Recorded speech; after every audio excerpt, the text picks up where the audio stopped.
All right. Greetings all. Let's see. Greetings everyone, and welcome to the very first official session of the Marconi Society's Decade of Digital Inclusion event series. I could not be more excited about what we have planned. Over the next 3 months, we will be bringing together more than 75 leading experts from technology, policy, and digital inclusion to discuss how we will connect the next billion people over the next 10 years. If you've been following the development of this event for a while, you might have heard that we were planning for an in-person symposium and gala to be held on October 22nd this year at the Reagan Center in Washington, D.C. But with the current uptick of COVID-19 cases across the US and abroad, driven by the Delta variant, we've chosen to prioritize personal safety and public health above all else.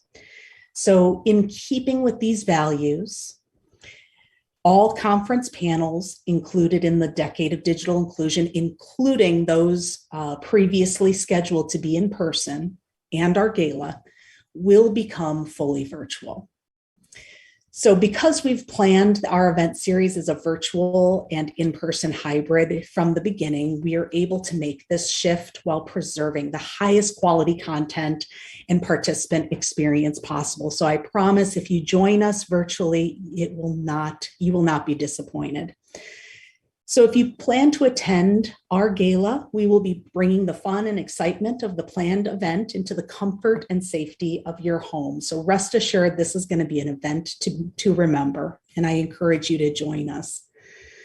So with our shift to virtual and through the generosity of our sponsors, we are also discounting our all-access virtual pass to $25 for students and only $49 for general admission.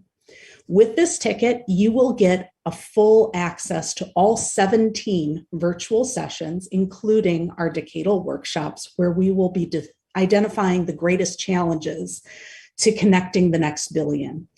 And you'll be able to live stream our fabulous virtual awards presentation ceremony and gala.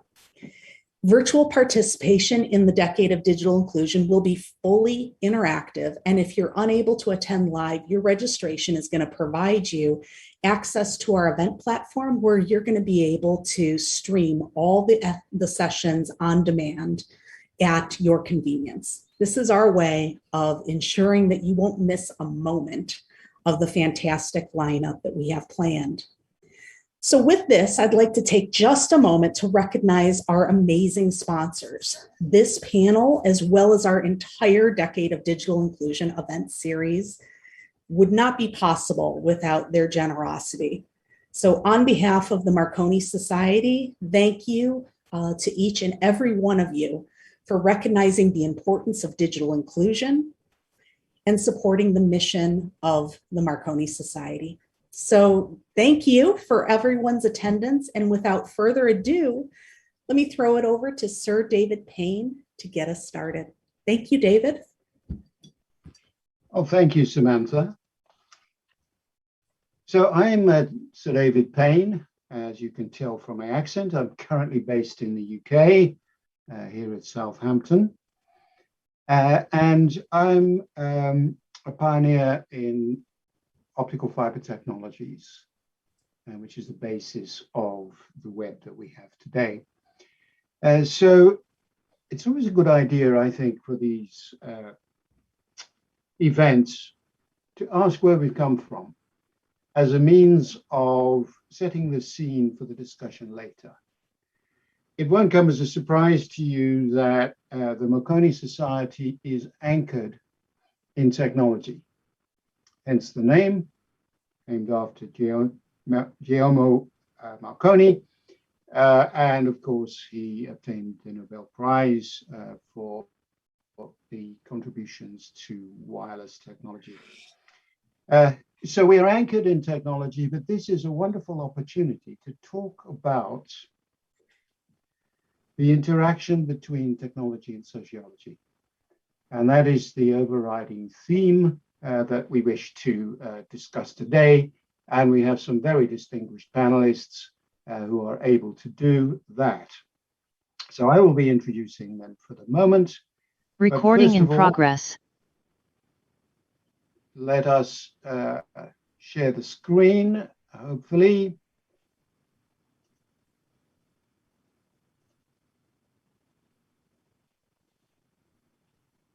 And you will see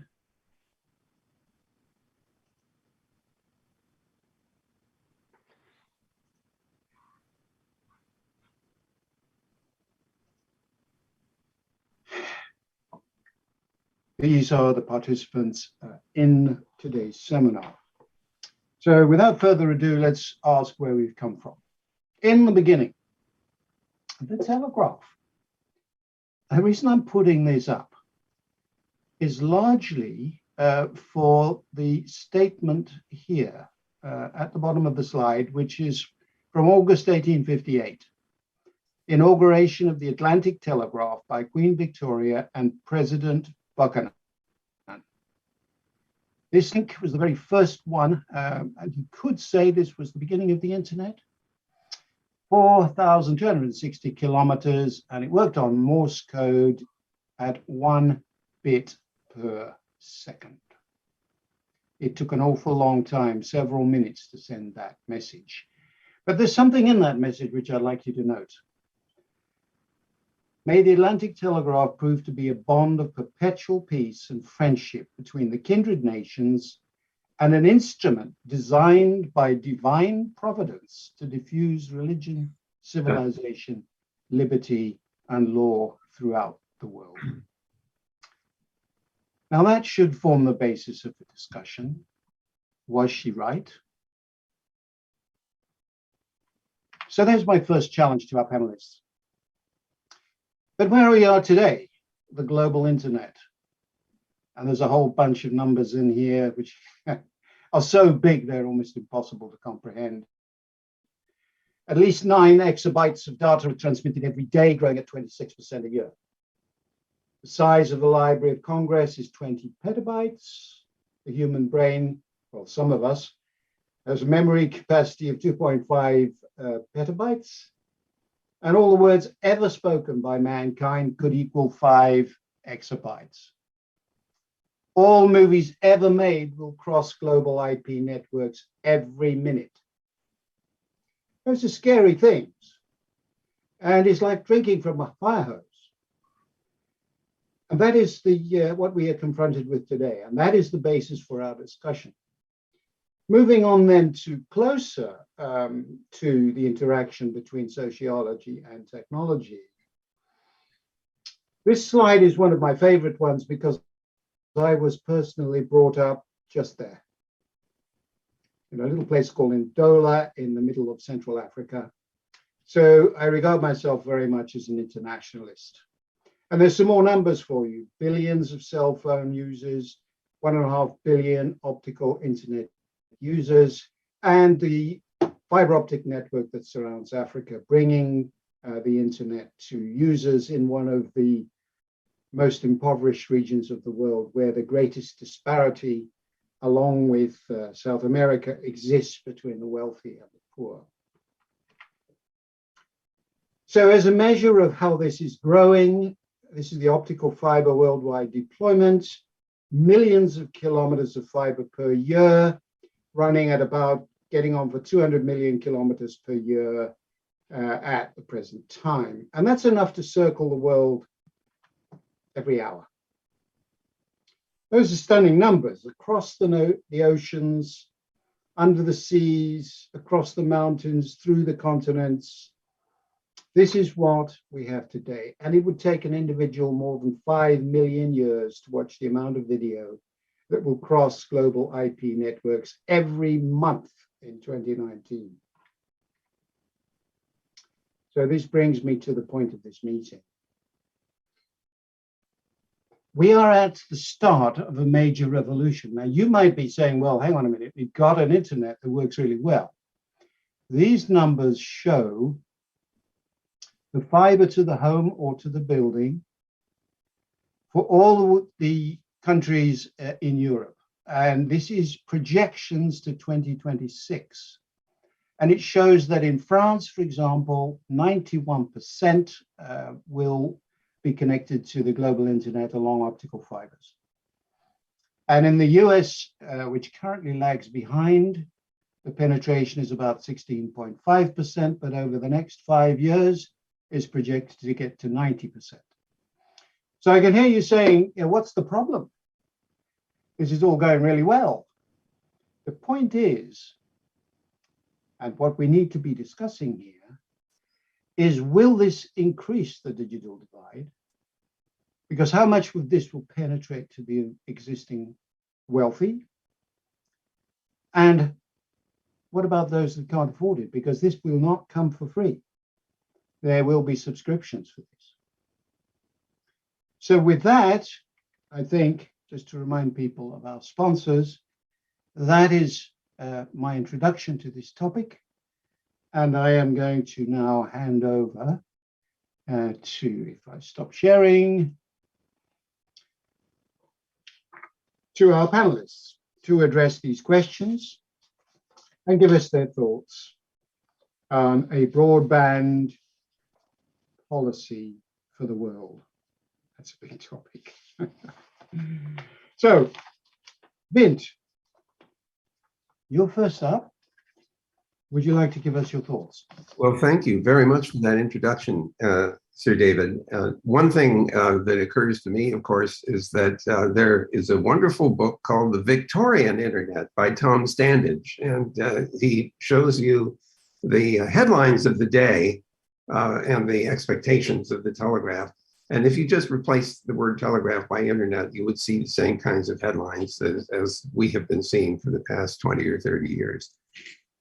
So in terms of what keeps me up, I'm not so worried about the technology. I see people like you and others who are advancing our ability to move digital content around the world, to process it at increasingly high rates and to interact with it in increasingly interesting ways, including the use of machine learning and artificial intelligence. So technology seems to be moving rapidly towards a digital environment which is potentially accessible and even potentially affordable by everyone. Although that does raise a very important question. You hinted at it already, which is that there has to be a business model that supports the cost of all of this.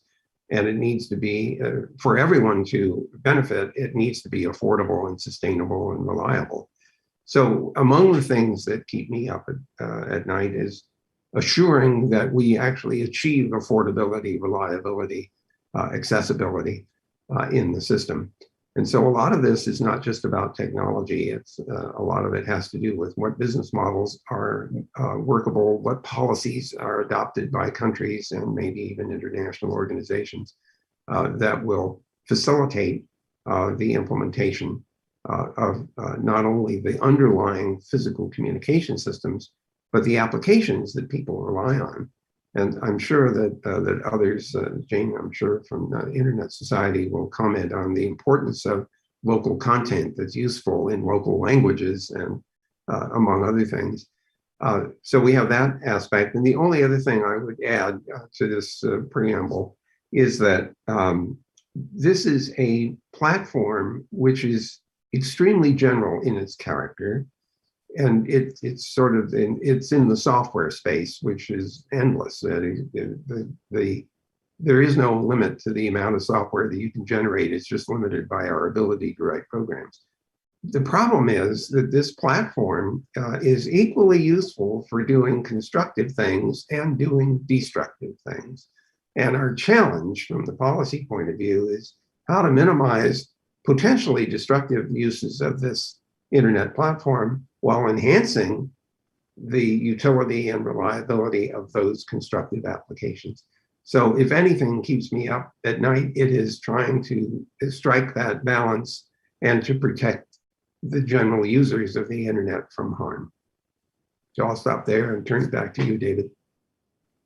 Thank you, Vint. In the unlikely event that anybody on this call doesn't know who Vint Cerf is, he didn't introduce himself, so I shall do it. Vint is considered one of the great pioneers of the internet, having developed many of the protocols that we use today. and is currently the internet evangelist for Google. He appears here as in his role as the chairman of the Marconi Society.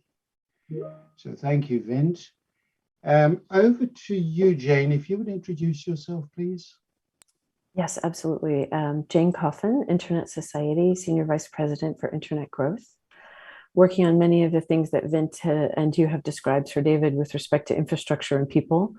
But before I get started, I'd just like to say thank you to the Marconi Society for bringing us here together. We're a big fan of the organization and all that it's doing. And Sir David, you mentioned the intersection of technology and sociology. I found myself at the intersection of technology, policy, and development, or digital inclusion, as Samantha said, for many, many years, over 20. And so for me, it's exciting to be here to speak with people today, and for others to maybe digest some of this discussion. It is also the human nets that are building the nets. I often put that out on Twitter. It's a bit catchy, but humans are building the infrastructure, and we have a responsibility, I believe, and a stewardship to make sure that others have that infrastructure at their hands to use for opportunity and economic development, and also that we're taking a keen look at the policy and regulatory issues so that we're not limiting the growth of the technical infrastructure and people and human growth. The things that do keep me up at night, along with Vint, are sort of some of the attacks that we're seeing on the internet architecture. We often say at the Internet Society, the internet way of networking is an open, inclusive, globally connected, secure, and trustworthy internet, where you have open standards and the opportunity. Vint often says permissionless innovation. So Sir David, if you had not been allowed to do what you did with your optical innovations and technological breakthroughs, we may not be where we are today with submarine cables, which I personally love, and terrestrial fiber. Two of my favorite topics are infrastructure, and those are the two. But on the open, globally connected internet, we've got to be careful of fragmentation and the policies and the regulations that some governments might put in place that would limit the infrastructure getting out to people. The second thing that keeps me up at night is the lack of internet infrastructure to some people and the opportunity that's lost for education, for socialization, for that sociology perspective that you brought in, but for economic development as well. As Vint is saying, you need the business models to support the infrastructure. So that third thing that does keep me up at night, and this all sort of flows together, is the need for change. We have got to move a little bit quicker from the policy and regulatory perspective to allow that access and affordability to come down for infrastructure itself, and to allow the infrastructure to be deployed. Some of the critical issues on that policy and regulatory side, including the business models, are allowing innovative infrastructures like community networks or community-led infrastructure, spectrum allocation and assignment changes, more innovation there, and innovation on licensing. There's some great work being done in Mexico and other countries for social purpose licensing to allow tribal communities to have access to the spectrum or licensing or infrastructure in a more agile way, breaking some of those old barriers to doing business, which I now call hybrid policy and regulation. Some of my friends at the big companies say, what are you talking about with hybrid regulation and policy? We've got to change things. And so the last couple bits that are keeping me up at night on the policy and regulatory side is the need for more innovative financing and changing the universal service models to allow more people to have access to affordable infrastructure and resiliency. And mapping, another topic I know the Marconi Society is very keen to focus on, is mapping the people who are connected and who are not connected. Right now it's broken. Some of the mapping we're doing around the world. So if we can't map, because you showed us a beautiful map in the beginning of the transatlantic cable, if we can't map who's connected, how would we know who to connect? Sorry, I know that's a pretty simple way to put it. And the last thing is the content point that Vint had said, had mentioned. Local content has to be digestible, hostable, and we've got to think of ways to make sure we're all on the same page with local content so that we're not at odds with each other at all times. There you go. Thank you, Jane. There's some very good points that were made there that I'm hoping we're going to be able to pick up later in the topics and the discussion. So over to our next panelist, which is Joseph Kakande. And Joseph and I go back a long way, and I'll leave him to introduce himself. and the things that interest him. Joseph. Thank you, Sir David. My name is Joseph Kakande. I'm a network engineer by profession. I studied for a PhD in optoelectronics at the University of Southampton, which is a center that was set up by Sir David. And so I've known him for close to 15 years now. Time has really flown by. Thank you so much for letting me speak at this event. The title of the panel is quite relevant to me, things that keep me up at night. I'm the parent of an infant, and so I've been kept up by a child crying for the last few months. But having said that, I've also had the benefit of having family who live thousands of miles away enjoy, seeing the same child during the day, and that really is the power of connectivity and communications. The Marconi Society has a track record of being a champion for ensuring that everybody has access and opportunity from connectivity, and those are two different things. Access is really a technological problem. In the time that I have been involved in the field of optical communications, the cost of transmitting a bit of information, depending on where you are, has come down by a factor of between 10 and 100. In the time that Sir David has been doing this, has come down by a factor of 1 million. And so we as a community, thanks to technological innovation, have continuously tried to push economic barriers down for getting access. There is a challenge at the last mile, though. I'm from Uganda in East Africa, and smaller nations certainly have challenges delivering access affordably to individuals of the last mile. In these areas, typically connectivity is delivered for wireless networks, and wireless networks have very different constraints from multiple networks. And so, the amount of access that you can get for $1 is dramatically different from what you would get in developed nations. But as an industry across wireless and optical, we have made tremendous strides, as I said, in reducing the cost of delivering connectivity across the world. Subsea cables have, over the last decade or so, have continued a trend. There are large projects across the world, many of which are public. I'd urge you to search for them online, that show how nations across the world that had issues getting global access will have those, will sort of surmount those barriers over the next 2-3 years. We do have challenges with the opportunity, though. I've been fortunate enough to study at institutions around the world, and education is a really powerful thing. And the internet does enable education, but there are lots of places in which people don't have access to education, which would allow them to both innovate locally in their own networks, as well as operate their own networks. The same thing extends to opportunities such as, commerce over the internet, business over the internet, politics over the internet, and democracy over the internet. These are all many of the opportunities of connectivity that are really social and political issues. And what we have all seen and continue to see is that depending on where you are, the type of opportunities that you have access to can be severely constrained by others around you.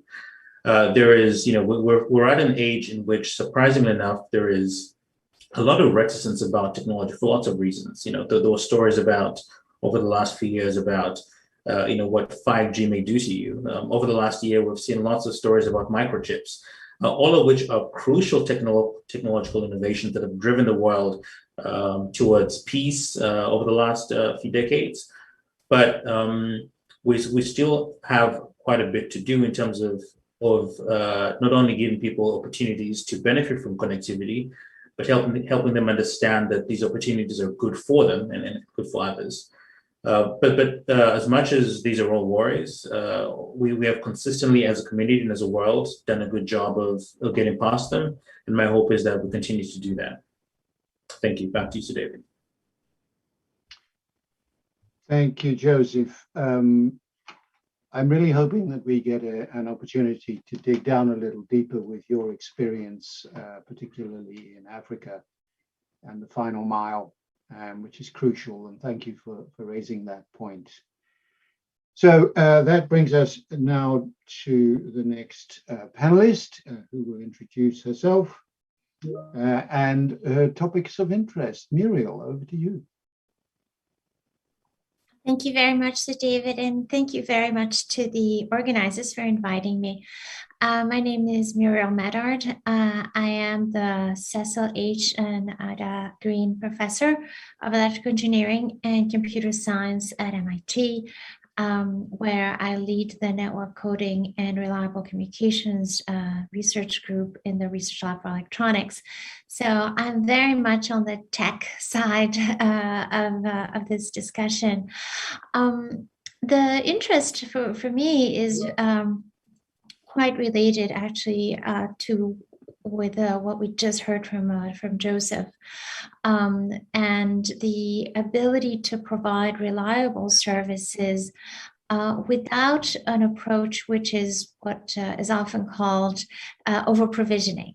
Over-provisioning sounds kind of cute, but really means that you spend a lot more than you need to, which has worked to a large extent in economies that could afford it, but is already starting to show signs of difficulty. We heard about 5G, and you can start thinking, for instance, about the cost of deployment of further infrastructure. But in economies that could not afford it, it's really very much a barrier to access. And when we talk about access, as we saw from the introduction by Sir David, obviously we're not getting this amount of traffic because everybody's on the phone with each other all the time.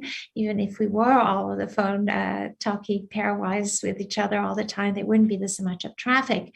The huge increase of traffic is due in great part because of services.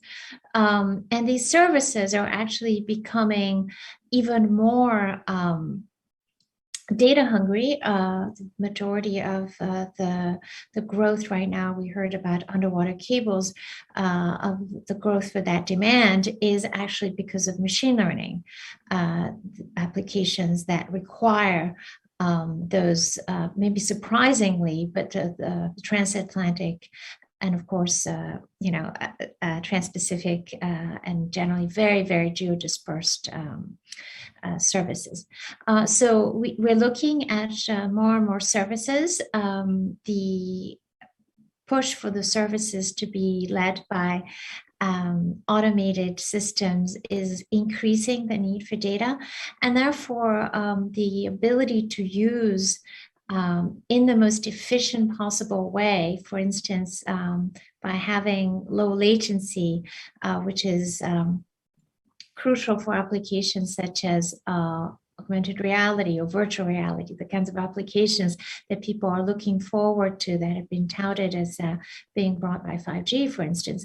The ability to do that not just by adding more and more bandwidth and over provisioning, but by using available resources, often disparate resources, whatever may be at hand, a bit of Wi-Fi, a bit of cellular infrastructure, a bit of maybe even fiber, or in countries that don't have as much fiber, even power line infrastructure, being able to take whatever's available and out of that synthesize a reliable and fast and secure system.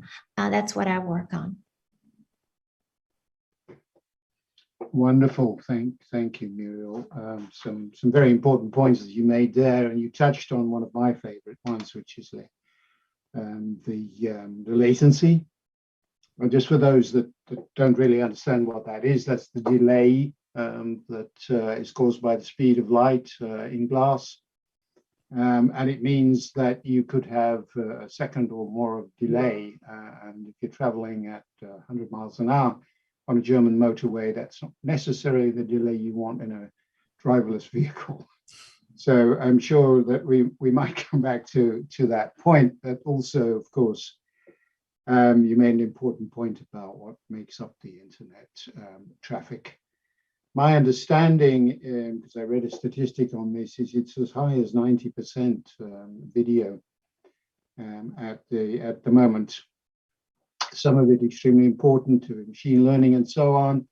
Others equally important to grandma seeing pictures of her baby, which is a point that Joseph just raised. So thank you, Muriel, for some stimulating comments there. And this brings me to our last but not least panelist, which is Colin Rhinesmith. So Colin, if you'd like to introduce yourself. Thank you so much, Sir David, and thank you to the Marconi Society. It's wonderful to be with you all today. My name is Colin Rhinesmith.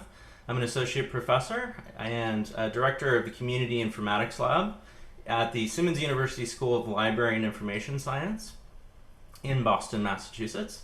And very pleased to be with you to engage in the multiple perspectives I think that we have today on both the understanding the root causes of particularly the digital divide. I think that that is a really interesting and important question that we should take on. And in particular, I think one of the things that I really appreciated about Sir David's introduction was the framing around whether, I would say, actually in response, whether we are at the start of a major revolution. I think that is something that information society theorists, myself having a background in social informatics and science and technology studies, I think there are many scholars that have questioned whether we are in fact at the beginning of another major revolution in telecommunications, or perhaps is it really more of the same in terms of the looking at the larger societal and structural issues that continue to challenge us in our ability to provision access to the internet, and of course depending on where we are in the world. So I think these are incredibly important and healthy and vibrant debates that I'm excited to talk about today. But what I also want to suggest is that the also challenging this idea of access being a technological problem. I really appreciated Joseph's introduction as well, with also the recognition that these are social problems as well. But I think the starting point is, again, very important for these discussions and the assumptions that we bring to these discussions around both what the problem is and how to solve them, of course. So I'll just sort of end my comments by saying that social informatics scholars and science and technology studies folks have contributed ways of thinking about technology that are looking at systems and networks as socio-technical systems. And the thinking there is that we absolutely cannot separate the social from the technological aspects of technology. And there are many wonderful histories of technology development that have been studied and analyzed and uncovered by looking at this recognition that the social and technological are always baked together, so to speak. And so I think that for this conversation today, it will be an additional challenge, perhaps, to think about how do we approach the digital divide when we know that when we think about technology access, we can never forget about the social aspects that shape the design, the development, and the implementation, and essentially the evaluation of those technological systems. So I think those are some additional perspectives that we might hold up today for our conversation. So thank you very much. Thank you, Colin. That's a really interesting introduction to, I think, one of the topics which it might be worth teasing out a little bit, because we're now into our discussion period, and where I'm going to moderate this by throwing out some challenges. And I'm going to ask the various panelists who have something to say on these topics to please raise their hands if they wish to make a comment. So I think what I've taken away from what Colin has just said to us is that, yes, while there might be a huge revolution going on in terms of growth in capacity or bandwidth, if you prefer, it's not necessarily going to be equally distributed. If I took that away from him, And that was what I touched on in my introduction as well. Technology does rather have a habit of ending up in the hands of the wealthy. Think your latest smartphones, for example, and those of us that have spent time in India have a look at what they're using. So that gives us an opportunity, I think, for me to ask a question which others might wish to jump into. What is the digital divide? What does it actually mean? I would really like to hear views on that. And once we are very clear on what the digital divide means, it obviously leads to the question of what do we do about it?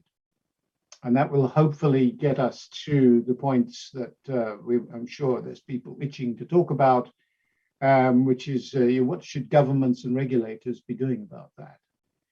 So would anybody like to, yes, Vint, you have raised a hand.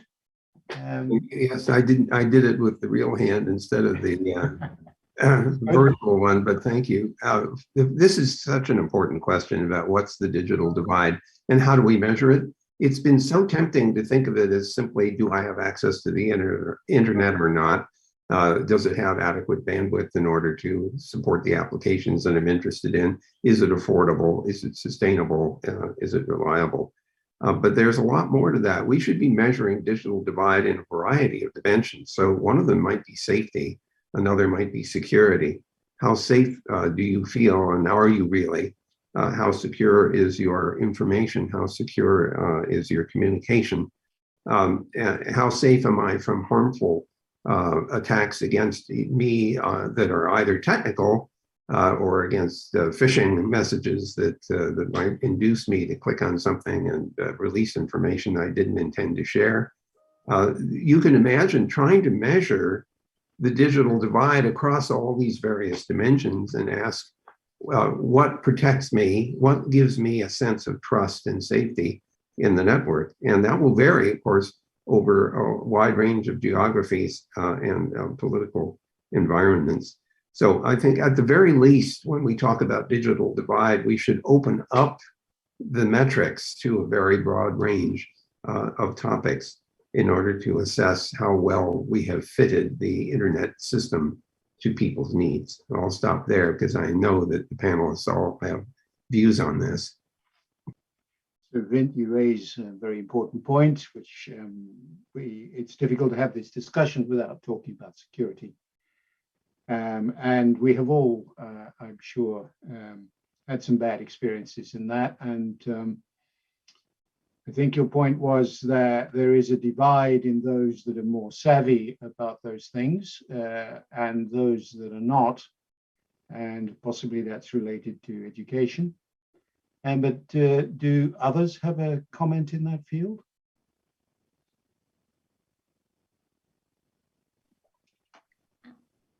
I think if I may maybe elaborate a bit on a theme that I had brought up in the introduction about services, I think the digital divide is very much a divide around services.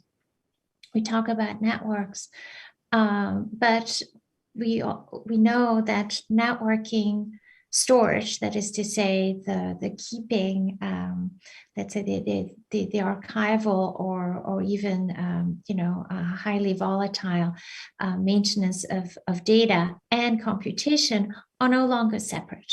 I talked about machine learning before, but all of these services have become, in effect, entirely blended. So people don't store that much necessarily anymore, say on their phone or at home. Maybe they have a backup, but they think that they have it stored in the cloud, whatever the cloud may be in their heads. So the ability to access the network is not just the ability to be able to communicate, but it's really the ability to have access to computation and data, and then the services that are associated with that computation and data. Muriel, an absolutely splendid point. How do we store this stuff? So the statistics I gave you and referred to as like drinking from a fire hose, large amounts of that have to be stored either by regulation or because you don't want to lose pictures of your grandchildren. So a very important point, and I know there is a lot of work going on worldwide on archival storage, which will last hundreds, maybe even thousands of years. So I have a number of hands up in no particular order. Joseph? Thanks, David. I think we're a little fortunate to have the likes of Colin on this call, because if I was to draw an analogy between the digital divide and by the way, the reason I said that was technologists tend to hyperfixate on technology problems, and yet they tend to be wider than that. So as an example, take a question like food poverty. There are places in the United States that are called food deserts, and part of this is there aren't places where you can get healthy green vegetables within a 3-mile radius. On the flip side, there are places on this globe that are real food deserts, i.e., there are places where you cannot get any food at all within a 3 or 4 mile radius. And in a sense, over the last 18 months, we've really seen examples of how the digital divide is a very nuanced social issue. In the United States, thanks to Samantha, our director, the Marconi Society has really tried to highlight how there are real disparities in access between communities of color in certain areas, including in major cities. And this is pure access, who has DSL to their homes and those who don't. I am, as I mentioned earlier, although I work in the United States, I'm from Uganda, and I have seen an entire generation of children who have missed out on an entire year of schooling. That was last year during the pandemic, because they simply don't have access to schools. At this extent, by the way, when I say children, this is all the way from age of 5 or 6 all the way through to 21, because universities have been closed as well. So I think the point that Vint made earlier on is divide is not just a question of access, because different communities need different things, and they're just as important to them as they are to communities that may have that item that is missing. And so having a much more broader, nuanced understanding of the divide should help us close gaps incrementally in different places, with the long-term goal, hopefully, of ensuring that everybody has access to what they need. Back to you, Sir David. Thank you, Joseph.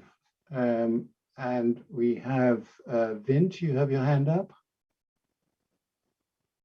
Actually, I think Jane had her hand up before I did, so I yield to Jane first. Jane, over to you. Thank you, Sir David. I'll be very brief, and it tags along with what the others have said here. Is this digital divide, to answer your question, what is the divide?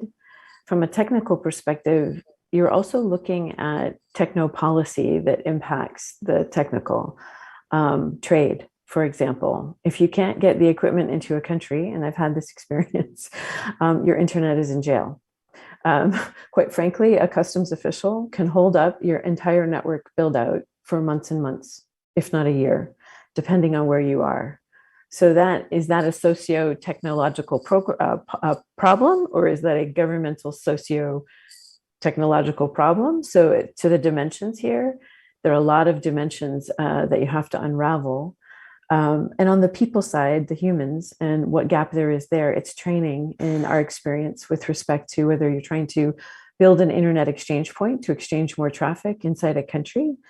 Training the local people to train local people for sustainability is really important. And so I would just say there's the gap in the training side. And also that training helps with the point that Joseph was making about knowledge for local people about why the infrastructure can do something for them and why it's important to have it. So it's this integrated sort of almost Venn diagram of different issues, but I wanted to push on those two, the trade related issues and also the training side. Great. Thank you, Jane. I should point out that I've made this point about drinking from a fire hose. I'm just looking at the chat here, and that's exactly what's happening. We have people from all over the world, India, Ghana, amazing. it's going to be really hard to get to all these questions, but there seems to be a great deal of agreement around what the problem is, just skimming through these. And I'm going to come to you in a minute, Vint. There's a comment here which says, as Vint says, technology can amplify negative as well as positive. If we are committed to closing the digital divide, then we need to be responsible and proactive as to the dangers we are introducing to folks as we connect them. Think guns, germs, and steel. Well, those are interesting comments. So Vint. Yeah, well, my first reaction, and I've been watching the chat too, it's wonderful, and I hope we capture that along with the recording because they're very valuable comments that are being made from the participants. Look, we have decades worth of discussion in this hour, which is tough. Let me start out though with observing that we are creating technological dependencies which are potentially hazardous because this technology can be fragile. And so the more we depend on it, the more we are affected when it doesn't work. It's like all kinds of infrastructure. You pay no attention to it until it doesn't work. So the electricity goes out, suddenly a whole lot of things don't work. So we should be mindful of this dependency and potential for cascade failures and things like that. The second thing that no one has mentioned, I think, yet is misinformation and disinformation, which can race around in the network.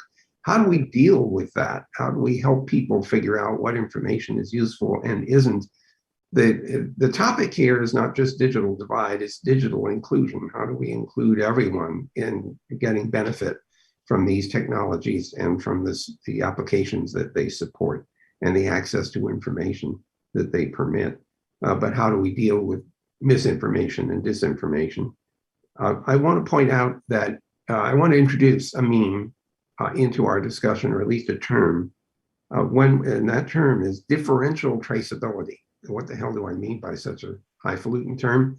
I mean that if there are people doing harm to other people using this technology, the only way we can stop that is, frankly, to find them.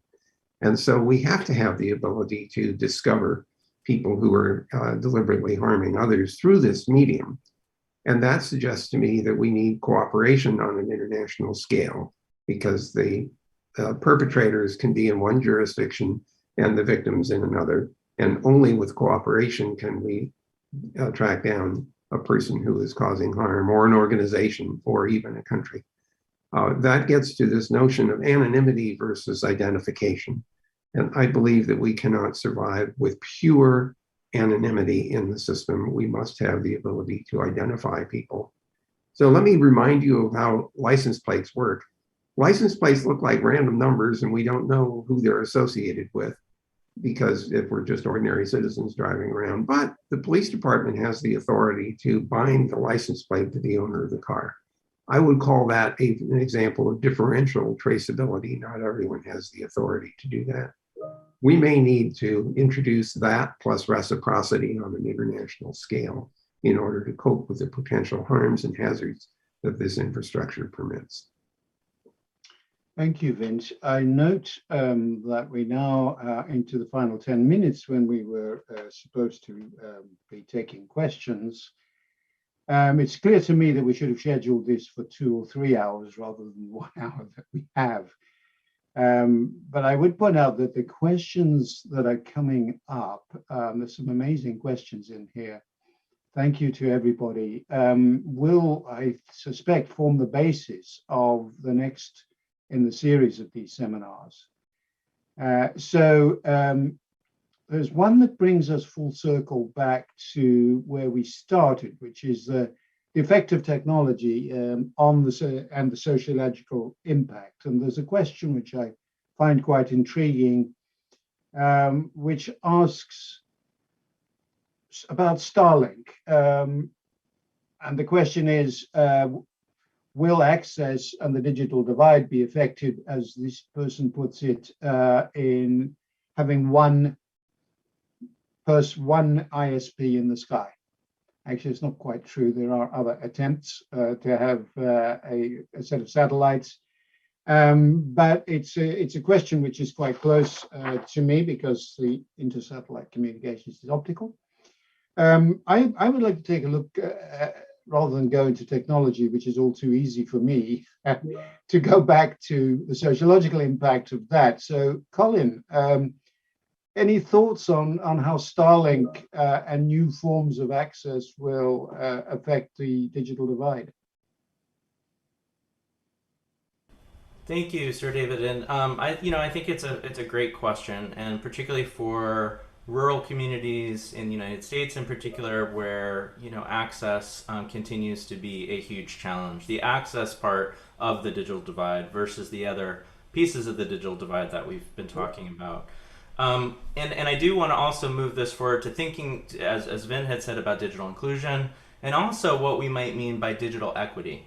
And I think that's something we're hearing about more recently. And so to try to respond and pull Starlink into this as well, I think one of the things that's important to think about, and one of the things that I've been studying, are what I call digital equity ecosystems. And thinking about the interactions between individuals and communities and populations, but also their broader, again, socio-technical environments that all play a role to shaping the digital inclusion activities, the folks who are, many on this call, many of us who are here today, that are working on these problems, but they're doing it in a way that addresses what, Sir David, I appreciate from the very beginning you have said about the sociology and the social aspects of these challenges. And so we can think about digital equity then as holding up a vision, a broad vision of the future, and to think about what does it mean when everyone's connected, whether it's through Starlink or another means. What does it mean when everyone has the digital literacy skills? What does it mean when we've overcome misinformation and disinformation and all these challenges? One of the things that I might just finally point out, or as an additional challenge, is to say, by looking at the digital equity ecosystems, what are the existing knowledge systems in place? And I think this points to what Jane was also talking about with her work. The existing knowledge systems and supports as a starting point for this work in the first place. And how might that get us to multiple visions of digital equity where we can then move this conversation even further? So looking ahead in a vision of digital equity that actually recognizes the goals and aspirations of people and humanity in this conversation as well. So that's an awfully big thing that I'll just put on the table in closing. Thank you. So can I bring you back to Starlink? Did you have a comment on that? I'll pass that to someone else who's more technologically oriented. Okay. There's a great comment that's just come in here, which because I am very conscious that we're all English speakers here and this whole thing is in English. Somebody has pointed out that a multilingual internet would go a long way to solving some of the digital divide, which is a very interesting comment, and brings me short as a native English speaker. So another comment here. It goes to Vint's point, and also I think Joan and Muriel have touched on this about the need for business models that make sense. Can we rely upon the open market to do this, or how much degree of regulation from governments are required? So to what degree, for example, do we need to subsidize those who simply can't afford the internet? We do that in pretty well all major services. I would argue that the provision of the internet is as much a human right as roads, water, power, electricity, and these are all heavily regulated. So does anybody want to make a comment on the role of regulators and government in solving the digital divide? Well, yes, it's been. I live in that space every day. And the answer is that there clearly has to be some kind of regulation. We have to moderate behavior for people's safety and security and privacy. At the same time, we don't want to overregulate because we don't want to inhibit innovation, which has been the heart of Internet's utility, which is permitting what we call permissionless innovation. But we do need innovation in the regulatory sense in order to protect people's interests. As to Starlink, I actually think that it will bring internet to places that don't have access to it at all, North Pole and South Pole included. But it probably will never be the equivalent of what Sir David has done in terms of utter capacity of an optical fiber to carry enormous amounts of information. We need both. And I think that plus all of the radio-based capabilities like 4G, 5G, and its successors simply tell us that Internet's design is intended to take advantage of every possible communication medium available to deliver its goods and services. Thank you, Vint. There's a great comment here in the chat that compares the digital divide with the horizon. Says it's like the horizon, you keep thinking you're going to get there, but you never do. It always recedes. Yeah, interesting point. We now have only 2 minutes left. So one of the key points I think that has been made in the chat, which I would like to address first before I sum up, which is that many of the questions were hoping to get an answer from the panel offline. What I had indicated that the Marconi Society would love to have a series of these seminars, and indeed plans to do so, which addresses each of these questions. So we will capture these questions, and I'm slightly hesitating here because there's so many of them, that we will answer them all, but I think we should make an attempt to at least do so with at least a very short reply, and then take those on board for a future seminar. So we are now 1 minute away from the allotted time. I would like to sum up, first of all, by thanking all our panelists who've done an amazing job in a very short time, touched on a number of very key issues. As I pointed out, the purpose of this seminar was quite an unusual one. Panels where you get a mix of technologists, futurists for some of us, with sociologists, and the impact of the wonderful technology that we are developing are quite rare in my experience. And I would like to see more of it. All my life I have said, you cannot stop science. And I probably stick with that view.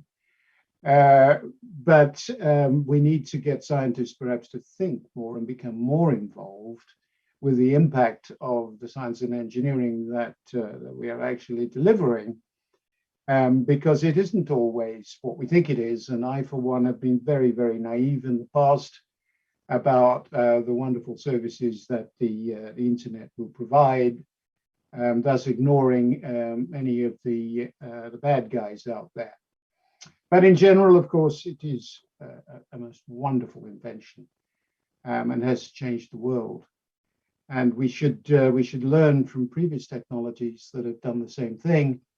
But as someone said, the wonderful thing about history is that we are destined to repeat it. So let's see what we can do to not do so in this case. So in summary, there's so many good points there that I could spend 15 minutes summing up, so I won't. There seemed to be general agreement of the need for regulation, and Vint made some very important points about security, and I know he works on that, and being sure that you know who you're talking to on the internet, putting it rather crudely.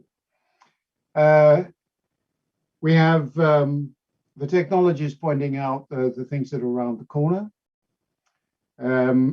What we did not manage to do, and perhaps we will attempt to do on a future seminar, is what impact those future technologies might have. And I'm very grateful for people bringing up the things like Starlink. And I brought up the fact that in the next 5 years, we will see a huge increase in access to very high broadband, but possibly only to the wealthy through fiber to the home or fiber to the building. And that brings its own challenges.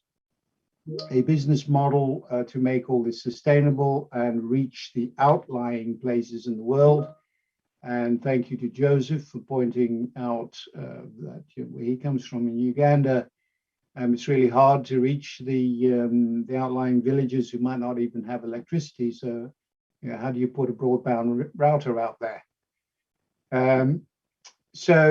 Muriel too made a number of points. She sits exactly at the intersection of technology and its usage. So thank you for that. And Colin's comments as a person who really cares about the sociological impact, I think have been very profound. So thank you too for that, and you too, Jane. So with that, I now see we are 3 minutes over. I propose to close the session, and Samantha, the CEO of the Marconi Society, did you have any final remarks? You are muted, Samantha. Hi, sorry it took me a moment. Thank you again. This has been an absolutely fabulous conversation, and the chat and Q&A are even more fabulous. I'd like to say that on behalf of the Marconi Society, we really value that participation and interaction, and it will not be in vain. If we did not answer your question directly, we will see what we can do about getting some answers and responses to those things that have been provided, and we'll send that out to all of you after this. So thank you again. If you are not already registered for the Decade of Digital Inclusion, we have a fabulous lineup that is going to be kicking off on September 28th with our 6G Summit. Lots of great ideas and conversations to come. Please register. The link to do so is in our chat. And if not, by all means, come to the Marconi Society website and you can follow it from there. Thank you so much to our esteemed panelists and speakers for your thoughts and time today. And we look forward to seeing you all again soon. Thank you. Thank you, everybody. See you again soon. Thank you. See you soon. See you on the net. Yes, see you on the net. Right. Bye-bye. Bye. Recording stopped.